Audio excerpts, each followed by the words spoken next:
مرحبا حبايبي، حتى نسوي كباب الطاوة أو كباب عروق العراقي بطريقة بسيطة ولذيذة وسريعة ومشهية أيضا، تعتبر وجبة غذائية متكاملة. نحتاج ربع كيلو لحم مثروم، بصلايتين مقطعة تقطيع ناعم، طماطية واحدة مقطعة ناعم، باقة قرفز مقطعة ناعم، فصين ثوم مبروشات، ملعقة ملح، ملعقة بابريكا، ملعقة ثوم مطحون، ملعقة فلفل أسود، ملعقة كبابة، إضافة إلى كوب أو نص كوب من الطحين حسب الحاجة. نقلب المكونات. هنا بدينا نعجن بالإيد، أكيد بعد عجن الإيد ماكو جمالية.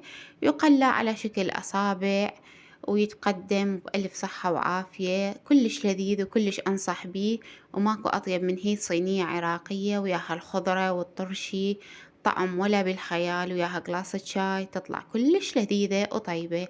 بألف صحة وعافية، لا تنسونا باللايك والتعليق الحلو.